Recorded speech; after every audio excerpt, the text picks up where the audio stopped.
அனைவருக்கும் வணக்கம். செயன் கல்வியிலையும் உங்களை அன்புடன் வரவேற்கிறது. நான் உங்கள் சரவணன்.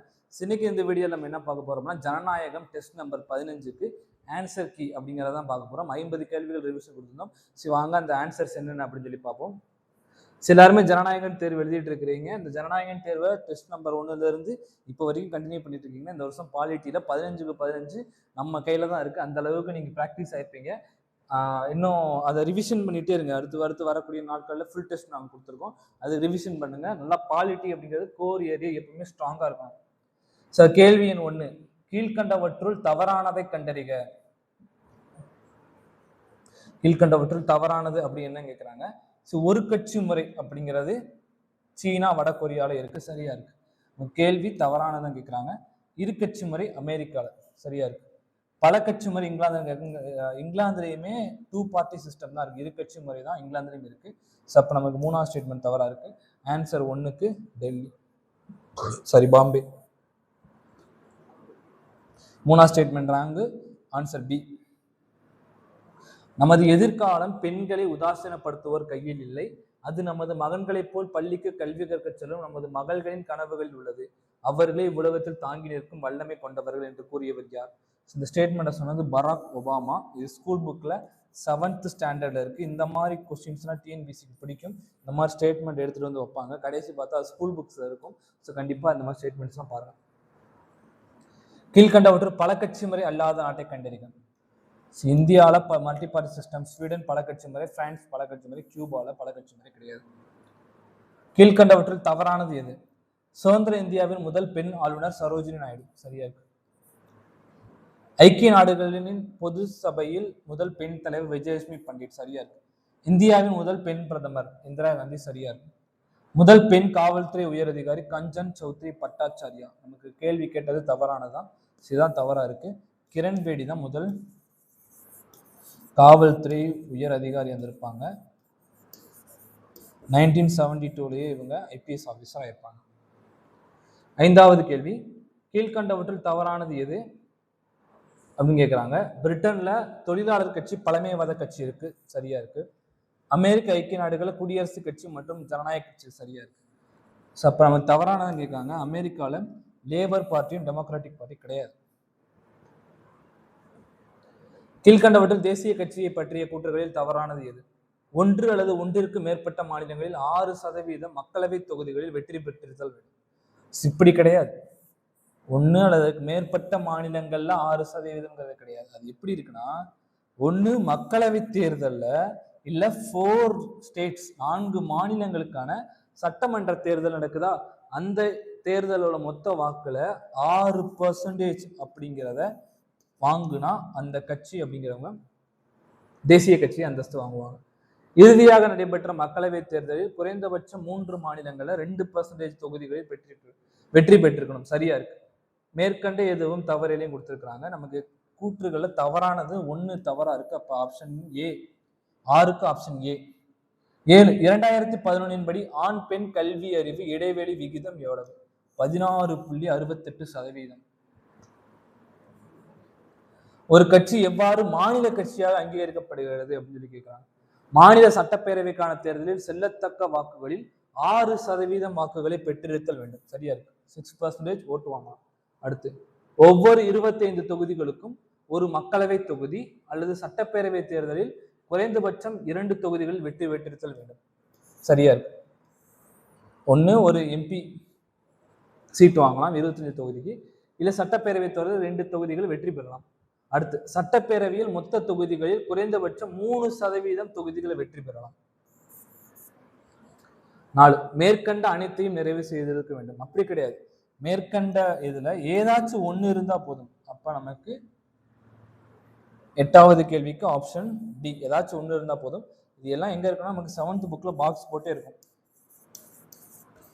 7th புக்ல சிவிக்ஸ் லெசன்ல பாக்ஸ் போட்டு இருக்கு. அதுலதான் இந்த கேள்விகள் இருக்கு. கண்டிப்பா தெரிஞ்சு வச்சுக்கோங்க. இப்ப நமக்கு எலெக்ஷன் நேரம் நடக்கும் போது ரிலேட்டடா வரக்கூடிய தேர்வுல நமக்கு கேள்விகள் ரிஃப்ளெக்ட் ஆகும். 1966 தேர்தல் சின்னங்கள் ஆணையின்படி கட்சிகளுக்கு சின்னங்கள் ஒதுக்கப்படுகிறது, தவறா இருக்கு. 1968 தேர்தல் சின்னங்கள் ஆணையின்படி தான் கட்சிக்கு சின்னம் ஒதுக்குறாங்க. ஒதுக்கப்பட்ட சின்னங்கள் மற்றும் ஒதுக்கப்படாத சின்னங்கள் 2 வகை வருது, கண்டிப்பா இருக்கு. Option D. பெண்களுக்கான முதல் பள்ளியை ஜோதிராவ் புலே, சாவித்திரிபாய் புலே இருவரும் தொடங்கினர். இவங்க தான் ஃபர்ஸ்ட் உமன்ஸ் டீச்சர். கரெக்ட். இப்பள்ளி 1838 தொடங்கல, 1848 தொடங்கினாங்க. அப்ப நமக்கு ஒண்ணு சரி. உலகின் முதன்மை பெண்மணிகளுள் கீழ்கண்டவற்றுள் தவறானது எது? Which of the following is incorrect? முதல் பெண் பிரதம மந்திரி சிரிமாவே பண்டார நாயகா. சரியா இருக்கு. முதல் பெண் விண்வெளிக்கு சென்றவர் கல்பனா சாவ்லா. சரியா இருக்கு. சாரி, முதல் பெண் விண்வெளி இந்தியாவில தான், அவங்க வேர்ல்டு லெவல்ல தான் இதுல எல்லா ஸ்டேட்மெண்ட்ஸ் இருக்கு, தவறா இருக்கு. அப்படி வேர்ல்டு லெவல்ல போனது வேலண்டினா தெரஸ்கோவா.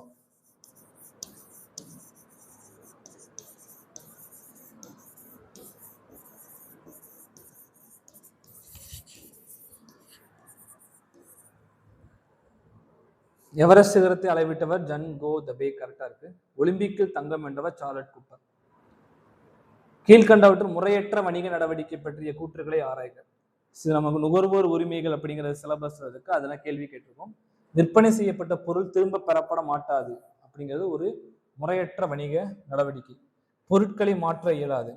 எந்த சூழலிலும் பணம் திரும்பி தரப்பட மாட்டாது. இது அனைத்தும் சரி.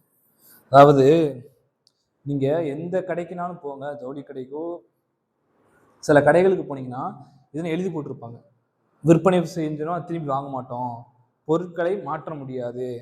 ஏன்னா இப்போ ட்ரெஸ்ஸு வாங்குறோம், சைஸ் ஏறலை, திரும்பி மாற்ற மாட்டேன்னு சொல்லுவாங்க. அப்படி மாற்றினா பணம் திரும்ப மாட்டேன்னு சொல்லியிருப்பாங்க. இது எல்லாம் ரூல்ஸ் படி, கன்சூமர் ரூல்ஸ் படி இப்படி அவங்க சொன்னால் அது தவறு. இப்படி சொல்லவே முடியாது.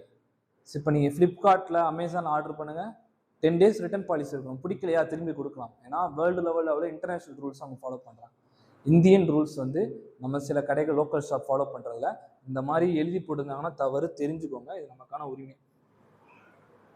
நுகர்வோரின் 8 அடிப்படையான உரிமை, இது ஸ்கூல் புக்ஸ் 7th புக்ல இருக்கு. அதுல எது கிடையாதுங்க, குறை தீர்க்காமல் இருக்க உரிமையும் கொடுக்குறாங்க. குறை தீர்க்க தான் உரிமை இருக்கு. 8 உரிமையும் தெரிஞ்சு வச்சுக்கோங்க. தேசிய நுகர்வோர் குறைதீர் ஆணையம் 1 கோடி ரூபாய்க்கும் அதிகமான மதிப்புமிக்க நுகர்வோர் குறைகளை விசாரிக்கிறது. இதோட வேல்யூஸ் கொடுத்துருக்காங்க. இது 1 crore மேல விசாரிக்கும். மாநில நுகர்வோர் குறைதீர் ஆணையம் 1 கோடிக்கும் குறைவா விசாரிக்கும். மாவட்ட அளவில் உள்ளது 20 lakhs. ஸோ அப்போ எல்லாமே சரியா இருக்கு. நுகர்வோர் பாதுகாப்பு சட்டம் 2019 சிறப்பம்சங்கள் பற்றிய வாக்கியங்களை கவனி. கமர்ஷியல், இ கமர்ஷியல் அப்படிங்கிறது இருக்கு. பணவியல் அதிகார அமைப்பு மேம்படுத்துதல் இருக்கு. புகார்களை தபால் மூலம் தாக்கல் செய்தல் இருக்குது. அடுத்து மத்திய நுகர்வோர் பாதுகாப்பு அதிகாரத்தை நிறுவுதல், அதுவும் இருக்குது. அடுத்து தவறான விளம்பரத்திற்கு அபராதம் விதிக்காமல் இருத்தல் அப்படிங்கிறத கொடுத்துருக்காங்க. இப்ப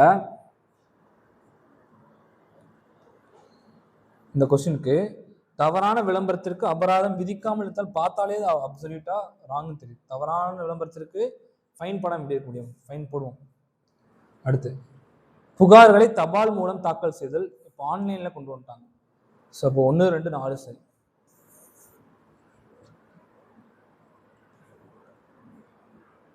இதெல்லாம் ரொம்ப முக்கியம். டிஎன்பிசியில பல முறை கேட்டிருக்காங்க. 7th புக்ல பாக்ஸ்ல கன்சூமர் ப்ரொடெக்ஷன் ஆக்ட் 1986, சட்ட அளவீட்டு சட்டம் 2009, இந்திய தர நிர்ணய பணியகம் 1986. Option C essential commodities act 1955 TNPSC கேட்டிருக்காங்க. எந்த ஒரு சந்தர்ப்பத்தில் ஒரு நுகர்வோர் குறைபாடுள்ள தயாரிப்புக்காக உற்பத்தியாளருக்கு எதிராக புகார் செய்ய முடியாது. நமக்கு எக்ஸ்பிரி டேட் கொடுக்கலாம், நம்ம புகார் பண்ணலாம். விலையை குறிப்பிடலாம், புகார் பண்ணலாம். எம்ஆர்பி குறிப்பிடணும். பொருட்களின் தொகுதி எண், பேட்ச் நம்பர் சொல்லணும் அவசியம் இல்லை. பேட்ச் நம்பர்னா அவங்க ப்ரொடக்ஷன், அவங்களுக்கு ஐடென்டிஃபிகேஷன் வச்சிருப்பாங்க. ஃபர்ஸ்ட் பேட்ச், செகண்ட் பேட்ச், அதை நமக்கு சொல்லணும் அவசியம் இல்லை. அவங்களோட அட்ரஸ் கண்டிப்பாக கொடுக்கணும். உலகளாவிய மனித உரிமைகள் அறிவிப்பு பெல்ஜியம் நகரில் அறிவிக்கப்பட்டது கிடையாது. பெல்ஜியம் கிடையாது, பாரிஸ்.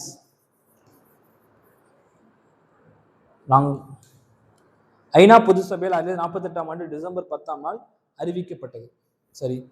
பொது சபை தீர்மானம் 214 ஏன் கொடுத்துருக்காங்க?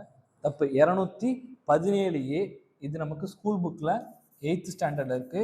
சிலபஸ்லயும் மனித உரிமைகள் இருக்கு, கேட்பாங்க. இப்போ நமக்கு சரியானது 2 மட்டும்தான் சரி. மனித உரிமைகள் பிரகடனத்தில் 25 சட்டப்பிரிவு கொடுத்திருக்காங்க, தவறு. 30 சட்டப்பிரிவுகள். இதெல்லாம் குரூப் 1 ஒரு கேட்டிருக்காங்க. இது 5 பிரிவுகளா டிவைட் பண்ணியிருக்காங்க, சரி. மனித உரிமைகளை உலகளவில் அறிவித்த பெருமை ஐக்கிய நாடுகள் மேம்பட்டு திட்டம் சாராது. அது யூஎன் தான் டிக்ளேர் பண்ணாங்க. யுனைடெட் நேஷன்ஸ் டெவலப்மெண்ட் ப்ரோக்ராம் இதை டிக்ளேர் பண்ணு, ஐநா சபை டிக்ளேர் பண்ணுது. ஸோ அப்போ நமக்கு யுனைடெட் நேஷன்ஸ் யூஎன்ஹெச்ஆர் டிக்ளேர் பண்ணது. கேள்வி சரியானது கேட்டிருக்கிறாங்க, 2 மட்டும் சரி. 20 தேசிய மனித உரிமைகள் ஆணையம் 1993ஆம் ஆண்டு அக்டோபர் 12ஆம் நாள் நிறுவப்பட்டது. ஓகே, சரியா. இது சுதந்திரமான அரசியல் அமைப்பு சார்ந்த அமைப்பாகும். இது கான்ஸ்டிடியூஷனல் பாடி கிடையாது, சட்டம் சார்ந்த அமைப்பு. இதன் தலைமையகம் புதுடெல்லியில் இருக்கு, சரியா இருக்கு.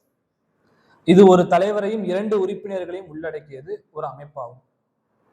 அப்ப ஒரு தலைவர் மற்றும் 2 உறுப்பினர்கள் அப்படின்னு சொல்லி சொல்றாங்க. நமக்கு ஹியூமன் ரைட்ஸ் கமிஷன் அந்த செட்டப்ல கிடையாது. 1+4 ஒரு செட்டப் இருக்கு. 1ம் 3ம் சரியா இருக்கு.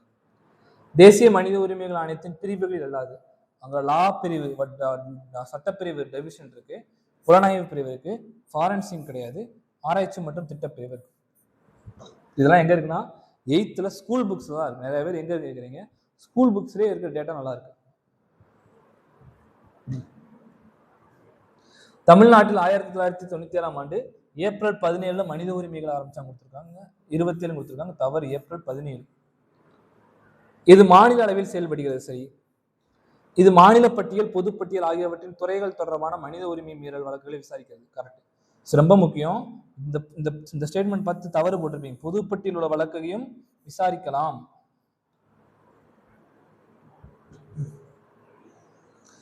ஆப்ஷன் 22க்கு சி, 2, 3 சரி. தேசிய மனித உரிமைகள் ஆணையத்தின் நேரடி உறுப்பினர்களை கீழ்கண்டவற்றை அல்லாது. பேக்வர்ட் கிளாஸ் கமிஷனோட தலைவர் அதுல கிடையாது, மற்ற எல்லா கமிஷனோட தலைவரும் அதுல இருக்கிறாங்க. சர்வதேச பெண்கள் ஆண்டு 78, குழந்தைகள் ஆண்டு 79 அப்படியே மாறி இருக்கு. 1, 2 தவறு. 8th புக்ல இருக்கு. குழந்தைகளுக்கான இலவச உதவி மையம் 1009 சைல்டு ஹெல்ப்லைன் டிஎன்பிசியில கேட்டிருக்காங்க. 181 யாரோட ஹெல்ப்லைன்னு கமெண்ட் பண்ணுங்க. 1077 இது எதோட ஹெல்ப்லைன் கமெண்ட் பண்ணுங்க. வீடியோ பார்த்துக்கிறவங்க கண்டிப்பா கமெண்ட் பண்ணுங்க. 1077 கேட்டிருக்கிறாங்க டிஎன்பிசி, இது யாரோட ஹெல்ப்லைன் நம்பர்னு கமெண்ட் பண்ணுங்க. கல்கத்தாவில் உயர்நீதிமன்றம் பழமையான உயர்நீதிமன்றம், சரி. அலகாபாத் நாட்டின் மிகப்பெரிய உயர்நீதிமன்றம், சரி. 1, 2 சரியா. ஒழுங்குமுறை சட்டம் 1773 உச்சநீதிமன்றம் அமைப்பதற்கு வழிவகுத்தது. இதெல்லாம் பார்த்தோம், ஃபர்ஸ்ட் கிளாஸ்லயே பார்த்தோம். உச்சநீதிமன்றம் முதல் முறையாக கல்கத்தாவில் உள்ள டேவிட் கோட்டை கொடுத்திருக்காங்க, வில்லியம் கோட்டை.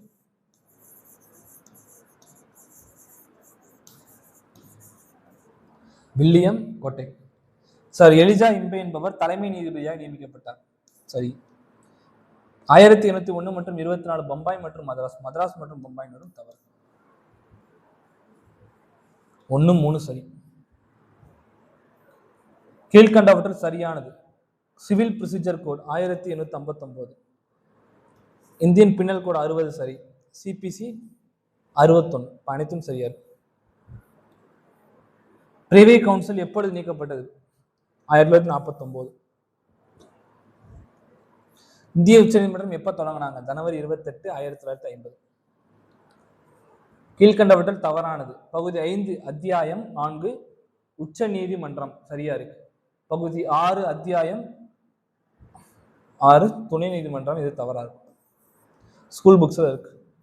உச்சநீதிமன்ற நடைமுறை விதிகள் மற்றும் வழிமுறை 1966. தேசிய நேஷனல் லீகல் சர்வீசஸ் அத்தாரிட்டி ரொம்ப முக்கியம் கேட்டிருக்காங்க, 1987.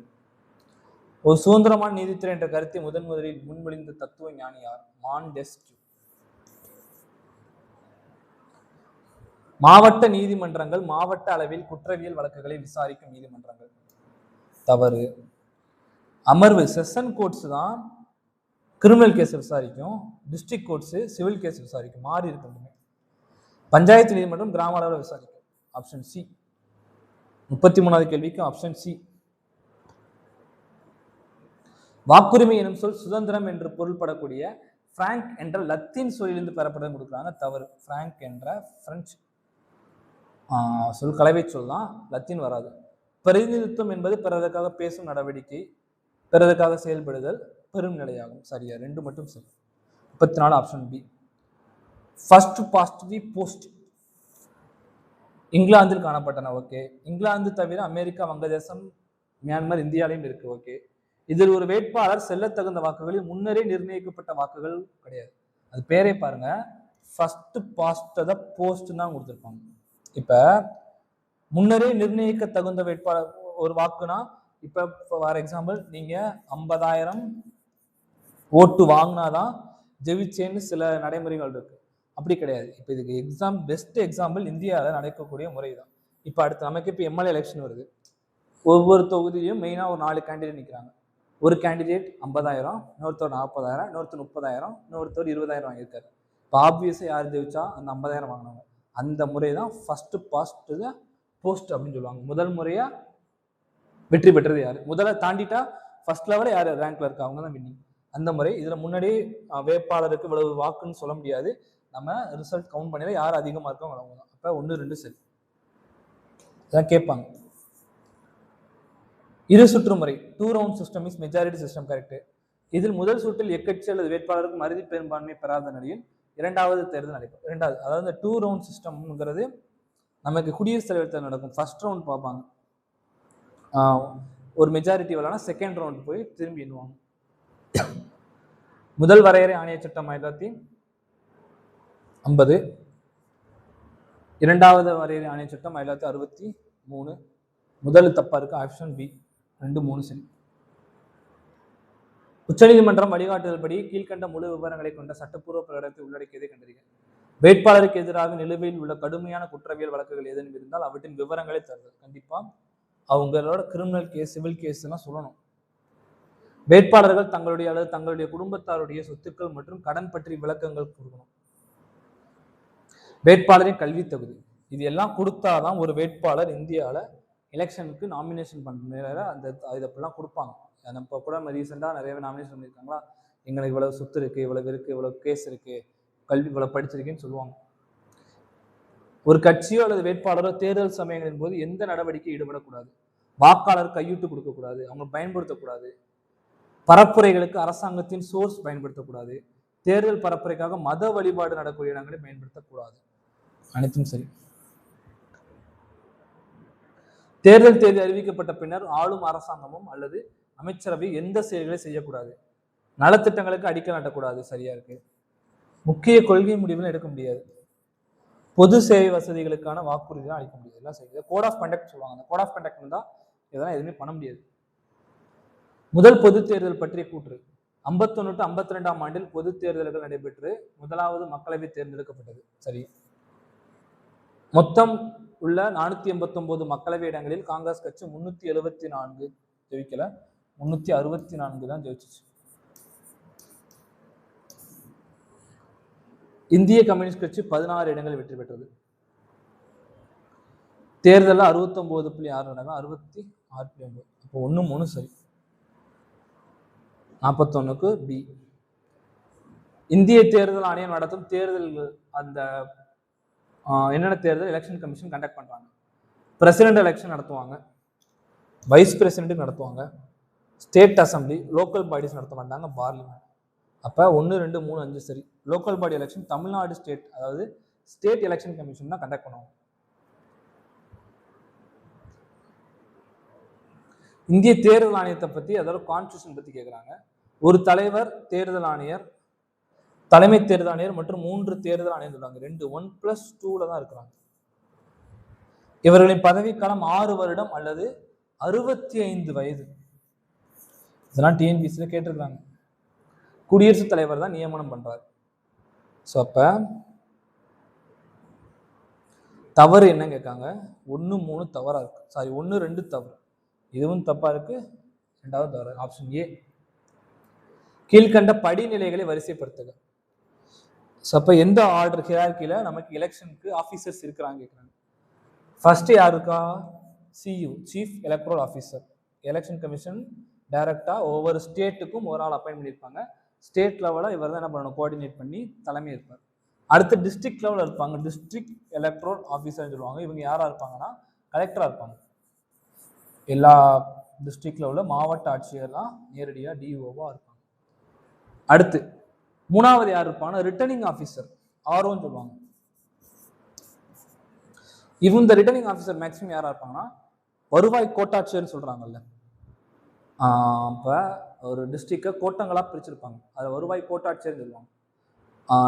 லைக் டெப்டி கலெக்டர் அந்த மாதிரி ஒரு கேடரு, அவங்க தான் ஆர்ஓவா இருப்பாங்க. அவங்க தான் ரிட்டர்னிங் ஆஃபீஸர்னு சொல்லுவாங்க. இவங்ககிட்ட போய் தான் நாமினேஷன் பண்ணுவாங்க. ஒவ்வொரு தொகுதி மக்களும் தொகுதி சேர்ந்த வேட்பாளர்கள் போய் நாமினேட் பண்றாங்களே, அது ஆர்ஓட்ட போய் நாமினேட் பண்ணலாம். அடுத்து பிரிசைடிங் ஆஃபீஸர், வாக்குச்சாவடி தலைமை அலுவலர் சொல்லுவாங்க. இவங்க அந்த ஒவ்வொரு வாக்குச்சாவடி, இப்போ நம்ம போய் வாக்கு செலுத்த போறோம் அப்படின்னா அங்கே ஏதாச்சும் இஷ்யூஸ் நடந்தா இல்லை அந்த என்டையர் வாக்குச்சாவடிக்குமே இவங்க தலைமையில தான் இருக்கும். இதுக்கு கீழே போலிங் ஆஃபீஸர்ஸ் இருப்பாங்க.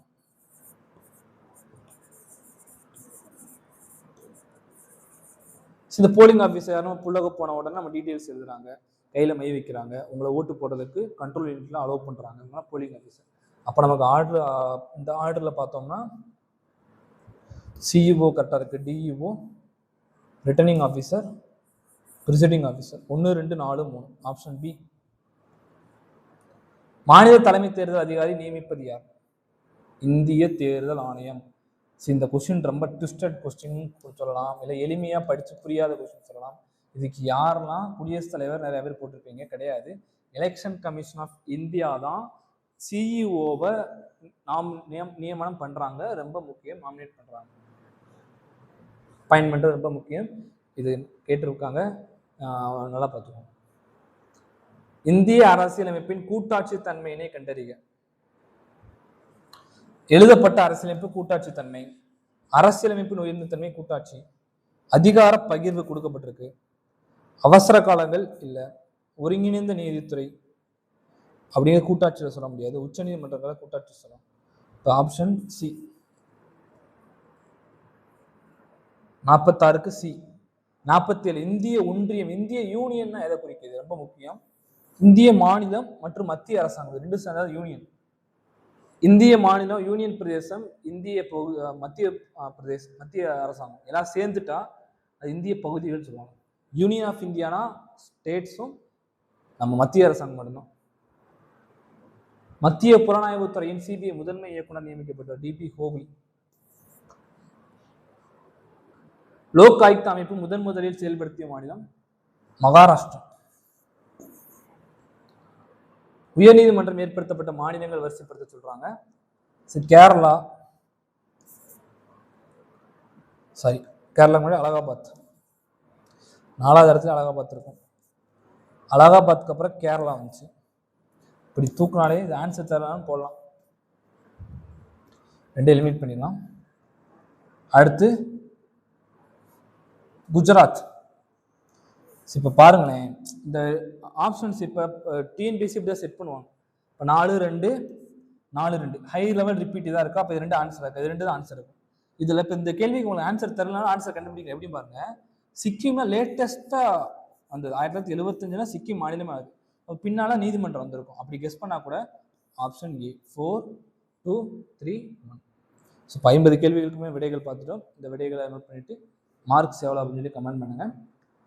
வேற கேள்விகள் இருந்தாலும் சந்தேகம் இருந்தாலும் கமெண்ட் பண்ணுங்க. நன்றி.